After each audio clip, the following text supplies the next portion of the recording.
सभी को प्रणाम। हम पढ़ रहे हैं भाग में उपासना समर्पण योग। अध्याय 8 गुरु कृपा से पूर्ण हुआ और अध्याय 8 में हमने गुरुदेव ने हमें समझाया कि आत्मा का उद्धार कैसे करना है। गुरुदेव ने अलग अलग तरीके से समझाया कि आत्मशोधन ही आत्मनिर्माण की यात्रा का श्री गणेश करना है। और आत्मशोधन में सबसे इम्पॉर्टेंट चीज़ क्या है? अपनी गलतियों को ढूंढ ढूंढ कर देखना और उन पर कार्य करना।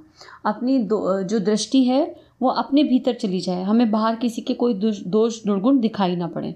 उसके बाद गुरुदेव ने समझाया कि जब अगर प्रगति करनी है तो छोटी छोटी परिस्थितियों से हताश निराश नहीं होना, और जब भीतर हमारे सब कुछ स्थिर हो जाएगा तो बाहर की सफलताएं अपने आप हमें छुएंगी। आंतरिक परिष्कार ही सब कुछ है। उसके बाद गुरुदेव ने कहा कि बहुत बड़े बड़े कदम लेने की ज़रूरत नहीं है। अपने आप को देखो कि कौन सी कक्षा में हो, कहाँ हो, और वहाँ से स्टार्ट करो। तो सबसे पहले 4 चीज़ें हैं: असंयम, आलस्य, आवेश और अनियमितता। इन चारों पे अगर काम करना शुरू कर देते हैं तो उसके आगे तप, त्याग, सत्य, अहिंसा ये अपने आप आने लगता है। फिर अकेला चलने की यात्रा है। अगर आपका कोई साथ नहीं दे रहा लेकिन आपका अंतरात्मा कहता है कि आप सही राह पे हो, तो चलते चलो। और जब भीतर प्रेम का अमृत बहेगा तो सब अपने आप साथ आ जाएंगे। और अकेला चलने का मतलब स्वार्थवादी होना बिल्कुल भी नहीं है। गुरुदेव ने समझाया कि इसको समझें। डिपेंडेंसी को ख़त्म करने के लिए बोला गुरुदेव ने उसमें कि सारी डिपेंडेंसी ख़त्म कर दीजिए। सहयोग लेने में कोई बुराई नहीं है, लेकिन सहयोग ना मिले और मन उसके बाद निराश हो जाए, हताश हो जाए, ऐसा नहीं होना चाहिए। तो ऐसा काम ढूंढें जो आप स्वयं कर सकें, और हर क्षेत्र में स्वावलंबी होने के लिए गुरुदेव ने बताया। फिर गुरुदेव ने हमें इसमें समझाया कि आत्मा की अनंत शक्ति को हम समझें। जब एक छोटे से अणु में इतनी शक्ति है जो कि केवल अभी जड़ है, तो हम तो चेतन है, तो हमारी शक्ति की सामर्थ्य क्या होगी, इस पर विचार करें। तो बहुत सुंदर तरीके से गुरुदेव ने हमें हमारे आत्मा के उद्धार के मार्ग बताए। आगे गुरुदेव अगले स्टेप पे, ये सेकंड स्टेप है, अभी हमने ये कदम रख लिए तो, और आत्मा का उद्धार कैसे होगा पता चला। अब गुरुदेव आत्म कल्याण का जो राजमार्ग है उसे समझाने का प्रयास कर रहे हैं। तो आइए प्रार्थना करते हैं पूरे मन से, पूरे दिल से, कि हम इस राजमार्ग पे एकदम अपने परमात्मा के राजा के जैसे चल सकें। हम मान सकें कि हाँ, उस परम पिता ने हमारा हाथ पकड़ा है, और जब उस परमात्मा ने मेरा हाथ पकड़ा है तो फिर हम हुए ना राजा। किसके राजा? अपने दिल के राजा, उस भगवान के राजा हुए ना। और हम उसमें सहजता से चल पाएं, और जब उन्होंने हाथ पकड़ा है तो कोई भी कठिनाई आए फिर राजा को कोई कष्ट नहीं, क्योंकि वो तो राजा कौन सा वाला? राजकुमार। कहते हैं ना माँ प्यार से, मेरा राजकुमार, मेरी राजकुमारी, वो वाला राजा है। अब अहंकार वाला राजा नहीं मान लेना यहाँ पर, वो वाला राजा जो परमात्मा का राजा है। तो प्रार्थना करते हैं कि वो परमपिता हमारा हाथ इसी तरह थाम ले। वो अनदेखी अनजानी सत्ता जो हर जगह है वो हमें गहरा पकड़ ले, और ऐसे कस के पकड़ ले कि हम कितना मर्जी चिल्लाएं चीखें, हमें कोई छोड़े ना, हमें फिर हमारा हाथ ना छोड़े वो। तो गुरुदेव क्या लिख रहे हैं? लौकिक सुखों का एकमात्र आधार, पहली हेडिंग है चैप्टर का। अनेक गुत्थियों और समस्याओं के साथ मनुष्य का जीवन उलझा हुआ है। उन्हें वह सुलझाना चाहता है और शांतिपूर्वक रहना चाहता है, पर वे सुलझ नहीं पाती। कारण यह है कि समस्याओं का वास्तविक स्वरूप एवं उन्हें सुलझाने का सही तरीका मालूम ना होने से इस प्रकार के प्रयत्न किए जाते रहते हैं, तो जड़ की उपेक्षा करके पत्तों को सींचने के समान हास्यपद सिद्ध होता है। अब गुरुदेव कह रहे हैं हम सबके जीवन में बहुत सारी समस्याएं, और हम उन समस्याओं को सुलझाना चाहते हैं, लेकिन अब पेड़, मान लो एक पेड़ की पत्ती को सींचना है तो पेड़ की जड़ में ही डालेंगे ना पानी, एक एक पत्ती पे अलग अलग पानी थोड़ा ना डाला जाएगा। तो गुरुदेव कह रहे हैं हम समस्या के मूल तक तो पहुंचते नहीं है कि वो आई क्यों है, वो कहाँ से आई है, वो कैसे आई है, और हम बिहेवियर पे काम करते रहते हैं, जो ऊपरी आवरण है। अब मान लो किसी को क्रोध आता है तो क्रोध एक बिहेवियर है, वो आ क्यों रहा है, उसकी जड़ तक तो जाना पड़ेगा ना। और हम किसी की बात नहीं कर सकते हैं, हमें अपनी बात करनी है। क्या मुझे क्रोध आता है? मुझे पूछना है अपने आप से। आता है तो उसके जड़ में जाओ, उसके मूल कारण पे, वो जो अंदर कहीं है उसको निकालो जड़ से उखाड़ के, तो क्रोध पे अपने आप कार्य हो जाएगा। परमात्मा सबके पिता हैं, उसे अपने सभी पुत्र समान रूप से प्यारे हैं। वह सबका हित और कल्याण चाहता है और सभी के लिए समान स्नेह से सुख साधन एवं सुविधाएं प्रदान करता है। किंतु देखा जाता है कि कितने व्यक्ति दुखी और कितने सुखी हैं। इस भिन्नता का कारण कोई बाहरी व्यक्ति, परिस्थिति, ग्रह, नक्षत्र या देवदानव नहीं, वरन वह स्वयं ही है। प्रत्येक व्यक्ति अपने भाग्य का निर्माता स्वयं है। प्रारब्ध और आकस्मिक हानि, लाभ जो कि दैवी अनुग्रह या कोप समझे जाते हैं, वस्तुतः हमारी अपनी निज की कृति ही है। भूतकाल में हमने जो कुछ शुभ अशुभ कर्म किए हैं वे ही आज प्रारब्ध बनकर सामने खड़े होते हैं। पूर्वकृत अशुभ कर्मों को दुखदायी परिणाम सामने आता है। तो वह ईश्वरीय कोप या भाग्यहीनता जैसा प्रतीत होता है। वस्तुतः अपनी प्रत्येक भली बुरी परिस्थिति का उत्तरदायित्व स्वयं अपने ऊपर ही होता है। सुख और दुख देने की शक्ति बाहर की अन्य किसी सत्ता में नहीं। वह तो व्यक्ति स्वयं ही है जो अपने लिए शुभ अशुभ परिस्थितियों का निर्माण किया करता है।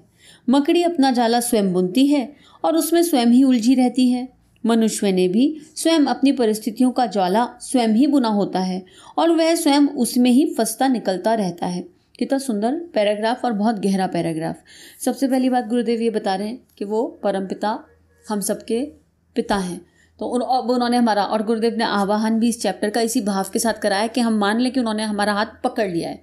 और जब उस पिता ने, उस परमात्मा ने अपना हाथ पकड़ लिया तो हम कितना छटपटाएं, वो छोड़ेगा नहीं। अभी सोचो बच्चे को मेले में लेके जा रहे हो और बच्चे का हाथ कस के पकड़ा है तो क्या छोड़ दोगे? बच्चा जितना मर्जी चिल्लाए चीखे, मुझे ये वाला टॉय चाहिए, मुझे ये वाला खिलौना चाहिए, मुझे वो चाहिए, हम फिर भी कस के हाथ पकड़े रहते हैं ना। और जो उसके लिए उचित होता है एक माता पिता के जैसे वो लेके दे देते हैं, और लेकिन ऐसे नहीं कि उसका हाथ छुड़ा देते हैं। तो ऐसे वो परमात्मा ने हाथ पकड़ा है।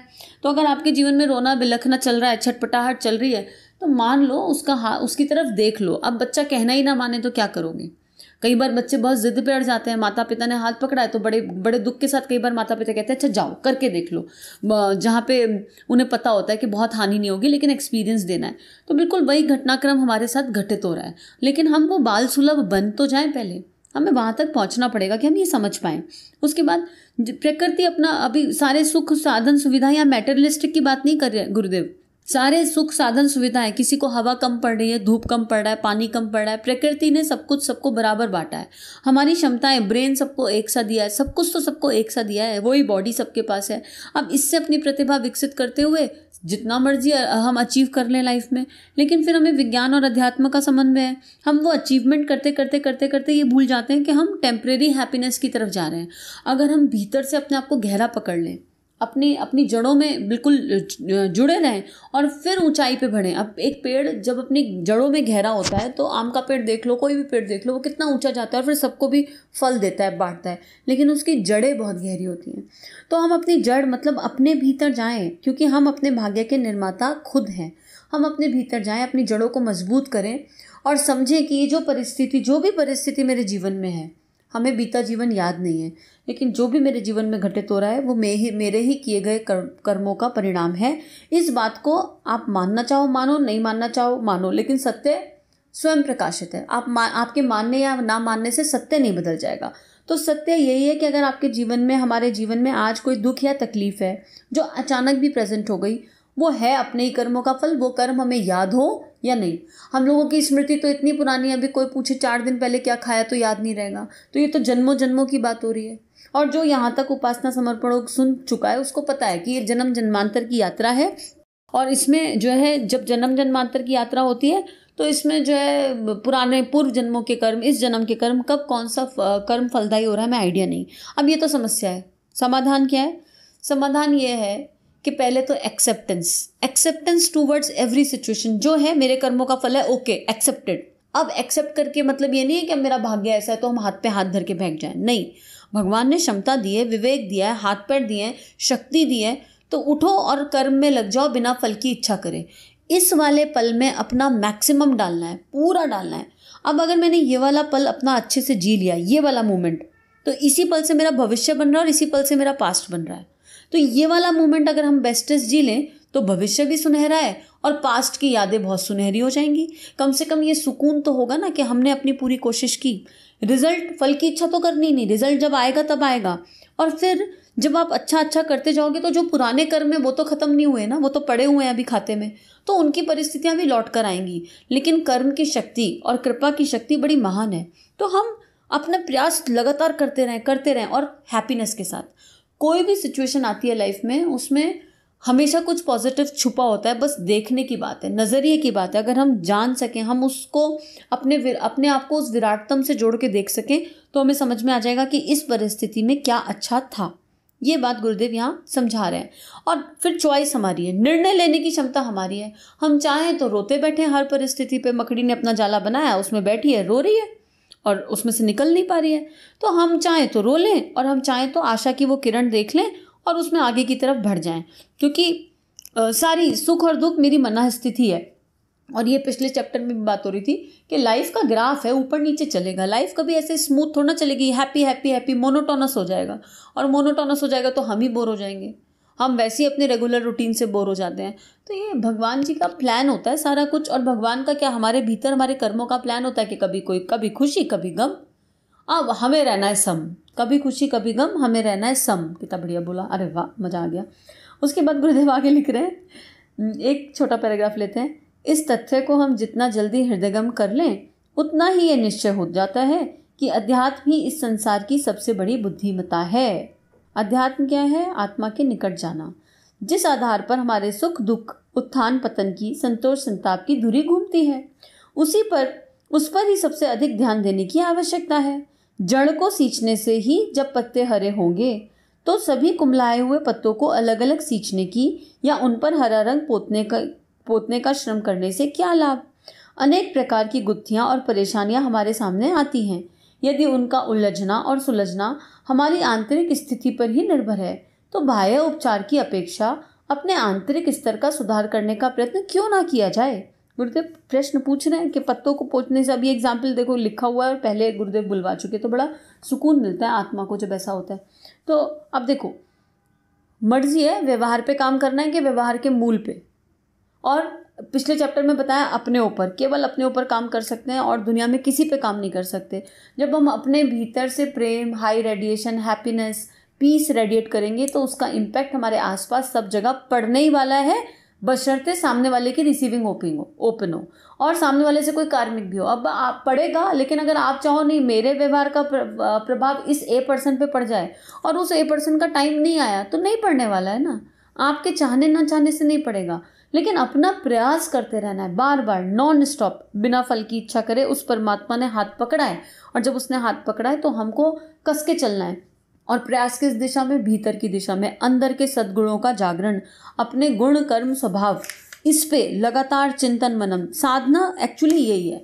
उपासना तो हमें समझ में आ रही है, साथ बैठना, पास बैठना, थोड़ी देर समझना, अपना जप करना। अब चंद्रायन साधना प्रायश्चित की साधना है, कितनी सुंदर साधना होती है। चंद्रायन साधना हमारे जो प्रारब्ध संचित कर्म है ना, उनको भस्म करती है, क्योंकि संचित कर्म बहुत सारे पड़े हैं अंदर, कूट कूट के, पता नहीं कितनी क्वांटिटी में है। और वही संचित कर्म में से निकलकर परिस्थितियां क्रिएट होती हैं, ठीक है। अब उनमें कर्म कौन से हमें आइडिया नहीं है, तो कुछ कर्म बहुत छोटे छोटे होते हैं, दबे दबे बुरे कर्म, कुकर्म।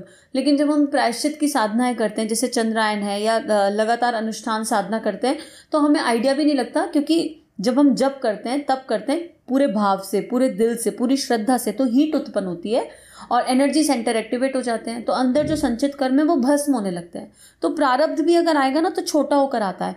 तो ये तो उपासना हो गई, आएगा तो जरूर। अब साधना अवेयरनेस है, गुण कर्म स्वभाव, हर समय हर पल अवेयर, दृष्टा भाव में देखते चलो कौन सा कोई रॉन्ग थॉट तो नहीं आ गया, अगर रॉन्ग है तो उसको राइट कैसे करना है, और फिर आगे बढ़ते चलो। तो ये गुरुदेव आज के स्वाध्याय में हमें समझाना चाहते हैं। तो सभी के लिए बहुत बहुत बहुत सारी, ढेर सारी प्रार्थना कि वो परमात्मा की कृपा हम पर हो और हम भी अपने भीतर की उन शक्तियों को जान सकें और अपनी आंतरिक स्थिति पर काम कर सकें, जिससे बाह्य परिस्थिति अपने आप अच्छी हो जाए। सबके लिए ढेर सारी प्रार्थना एक बार और। सभी को नमन, सभी को प्रणाम। हमारे YouTube चैनल को सब्सक्राइब करें और बेल आइकन को दबाकर ऑल पर क्लिक करें ताकि नोटिफिकेशंस आपको मिलती रहें।